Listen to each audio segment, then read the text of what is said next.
Gaming as an industry tends to struggle with the preservation of its media more than most others. All art forms evolve as time goes on, but one of the key aspects of gaming that makes it so unique and fun is also what can cause it to age like milk left out in the sun. They are interactive in a way that no other medium is. You, as the player, directly control aspects of the world within the game, whether you take up the sword as a wild-haired anime man to fight the powers of evil, or you assume the role of an uncaring god that takes pleasure in removing the ladders to simulated pools. This means as technology surrounding video games has improved over the years, so has the ways players can interact with these digital worlds. Plus, the level of detail developers can create in some of these games has just reached insane levels. All this to say that games look better and play better than they did 20 years ago. And I know that's all pretty obvious, but if you would just give me a second, it all ties back to my initial point. Preservation of games is tough because what felt good to play back when the original PlayStation release can feel clunky and outdated today, potentially making it harder to enjoy, especially if you don't have any nostalgia for it. Also, the industry in general has a hard time continuing to support the older games and consoles, and finding legitimate ways to check out said games or consoles yourself can be quite difficult. And that's all a bit of a shame, since a game being old doesn't automatically make it bad. There's some absolute classics that feel a bit awkward to play that are still well worth pushing your way through the awful controls to experience fully. One solution to this problem is re-releasing older games on new consoles, and there are three main methods for doing that. There's porting, which just basically puts the OG version of the game on newer hardware, occasionally with some improvements. Next, you have remastering, where you take the OG game and spruce it up with fresh visuals and updated gameplay, but that can be a bit limited since they still have to use the foundation of the original game. And then there's remakes, where a team of developers rebuild and or reimagine a game from the ground up for whatever the latest console generation is. Like with all things, the quality of these options can vary from game to game. You have great remasters that not only look better but also retain the spirit and charm of the original, and then of course the opposite end of the spectrum, you have remasters that are clearly cheaply thrown together for a quick cash grab and somehow manage to make it look worse. Anywho, the point of this long semi-relevant rant is to establish the importance of a good remaster, because the game I want to talk about today is not only a good remaster but a fantastic one. That game is Raidou Remastered, The Mystery of the Soulless Army, by the way. Don't think I've actually mentioned that yet. Raidou Remastered is a remaster, obviously, of a lesser-known Atlus action RPG with a stupidly long name called Shin Megami Tensei Devil Summoner Raidou Kuzunoha vs. the Soulless Army. 2 years ago, Atlus released an HD remaster of the cult classic JRPG Shin Megami Tensei 3 Nocturne that clearly did well enough to encourage them to crank out some more. I definitely expected to see more remasters like Nocturne, but I was not expecting this particular game to be the next one up to bat. Granted, I only had a very peripheral knowledge of the two Raidou Kuzunoha games, but still, to be real, I was a bit disappointed when it was announced. I would have much rather Atlus remastered the Digital Devil Saga duology, because those two games are easily two of my favorites the studio has ever made. They deserve all the love and care of a good remaster, and I swear I am going to make a Digital Devil Saga 2 video at some point. I have the thumbnail ready and everything. Even now, I probably still would have preferred a remaster or port or literally anything. Atlus, please give us something for Digital Devil Saga. They are seriously two of the best. Wait, sorry, not what this video is about. Regardless of all that, I was still 100% down to check out the Raidou Remaster. I mean, it was still an Atlus game, even if it was one I had no interest in previously, and there hasn't really been an Atlus game I haven't enjoyed, except for the first Soul Hackers. Got bored and didn't finish it, so ignoring that, I really liked most of Atlus's output. Having played and finished the game, I am extremely glad I didn't skip it, because I really enjoyed the Raidou Remaster. Hell, it was so good I went and checked out the original. I mean, I only played it for like an hour, but hey, that's mostly because I'm busy, mostly. I suppose I can start with some of the more obvious changes, like the upgraded graphics and general presentation and all that jazz. Much like the Nocturne remaster, Raidou Remastered does a great job maintaining the charm of the original's look while upping the resolution and fidelity for an overall clearer and refined image. That was a smart move, seeing as the OG Raidou game has the distinct look of a PS2 era Atlus game, which I love. There was this very specific style to the character and world design of Atlus games during that era, thanks in large part to longtime Atlus artist Kazuma Kaneko, who basically created the entire look of the modern SMT games. He designed the characters and demons of not just this game, but most Atlus games we all know and love, and he absolutely nailed it. With Soulless Army being a period piece, a lot of time and attention went into making the game feel accurate to the Taisho era of Japan, which dated from July 1912 to December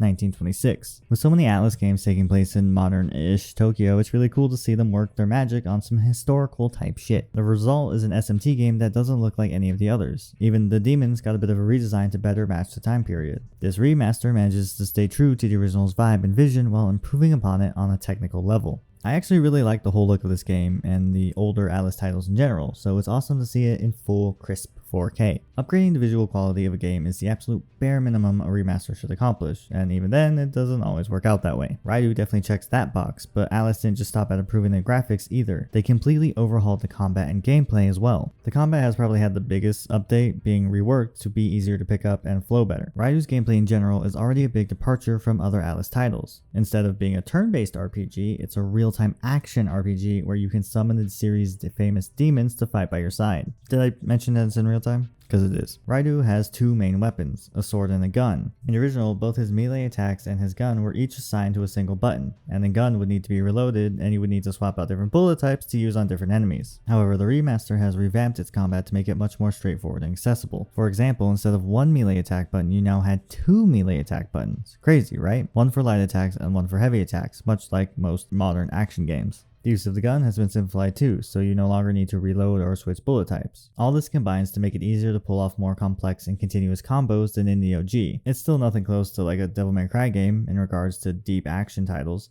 or anything like that, but it's a lot of fun, and the straightforwardness of the melee combat is balanced out with the addition of other classic Atlus mechanics. The game may not be turn-based, but Raidou can still summon demons during fights to level the playing field. In the original, he could only summon one lonely demon at a time, but the remaster has again upped the ante by allowing you to summon two. As a player, you can control how they behave and whether they use their skills automatically or not. You can also directly command them to use specific skills on specific enemies if you need to. In an interesting twist from other SMT games, Raidou and his demon buddies pull from one magic bar, meaning the bar can vanish like my interest in the conversation once sports are mentioned if you're not careful. You compensate for that by whacking baddies real hard with Raidou's sword in order to restore his supply of magic, preventing you from just dodging around on the sidelines, spamming magic attacks. This is also how Atlus managed to incorporate the targeting of enemies' weakness, as doing so stuns them, and while they are stunned, Raidou restores extra magic and does extra damage. One big change I really appreciate about the remaster after checking out the original is the fact that they got rid of random encounters whilst exploring the different areas of 1930-ish Tokyo called the capital. It's just extra annoying in a way that it isn't typically due to how the game has you constantly walking back and forth through the capital to do some good old-fashioned detective-ing, which truthfully is mostly just talking to a bunch of different people and occasionally using a demon to do a menial task like open the door. I know how that sounds, but I actually really like that aspect of the game.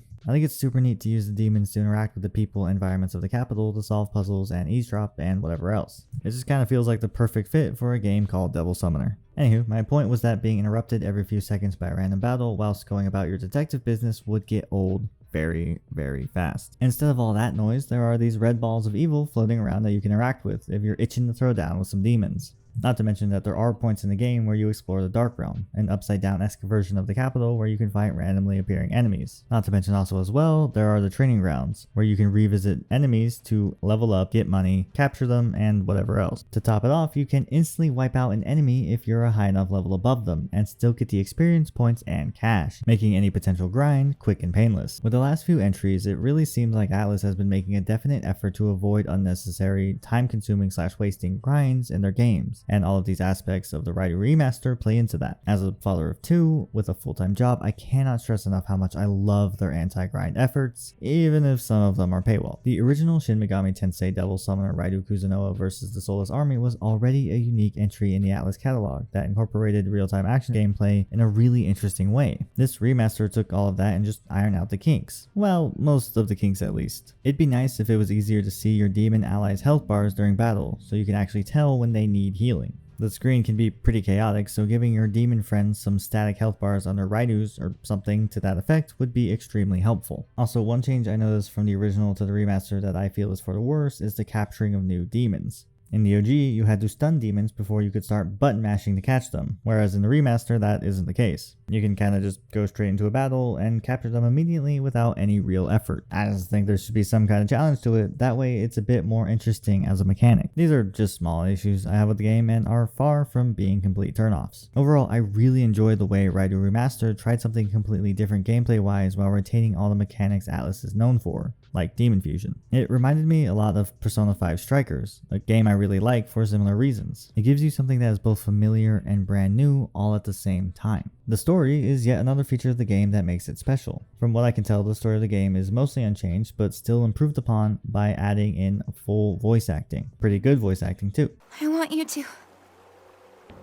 kill me. For the most part, I had a fun time with the story, mostly because I think the whole idea of devil summoners is fascinating, and I would love to see some kind of new entry in that particular sub-series. I guess there was Soul Hackers too, but like something better than that. Anywho, the story isn't necessarily groundbreaking, but the characters are likable and the underlying mystery is compelling enough to drive the story forward. Plus, the fact that it's a period piece set around 1930-ish gives the whole thing a very distinct vibe. Also, it's pretty cool that everyone just calls Raidou Raidou instead of that guy or him. It's a pleasure to meet you.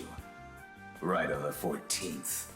You still choose a name for him at the start for some reason. For those of you who don't know, Raidou Kuzunoa is a title passed down to extra talented devil summoners, so you still get to name the character at first, only for it to barely be mentioned again, and that felt completely pointless. It's one aspect of the game that really felt like a relic of the original and only still in the game because it was a thing back then. As someone who doesn't really do the whole self-insert protagonist thing, I really like playing as someone whose name the other characters actually say out loud. Alright, I'm about to get into some slight spoilers real quick because there were aspects of the story that I absolutely did not expect to see that I want to talk about, and they are a bit spoilery. Again, spoiler warning, but the fact that this game features a fictitious version of real-world historical figure Rasputin, who is also a time-traveling android devil summoner from the future, parallel dimension shenanigans with an alternate version of Raidou, and a giant magic mech stomping all over the capital is some of the most out there, unexpected shit I've seen in one of these games. Plus, there was way more time traveling in this game than I thought there would be, which was none. Not complaining. Honestly, I kind of love how out there and insane the game got at points. I think they managed to take it in some crazy directions without it feeling ridiculous or stupid within the context of the story. And hey, props for that. I was initially very disappointed that we were getting this remaster before a Digital Devil Saga one,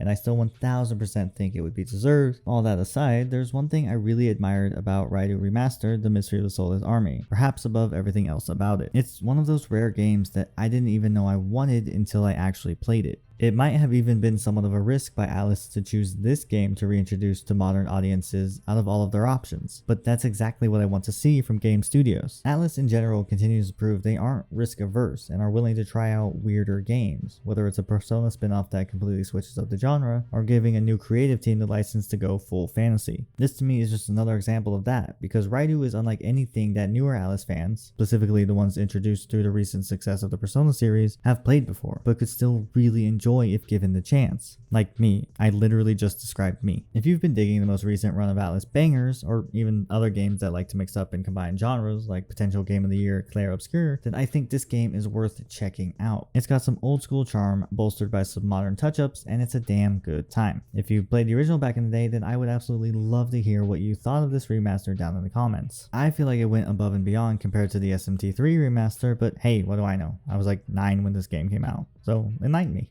It'd also be pretty sick of you to do a little liking and subscribing if you enjoyed this video. I love talking about video games, so you can always expect more of that from us here at Tin and Max. As always, thanks for watching, and I will see you in whatever we do next.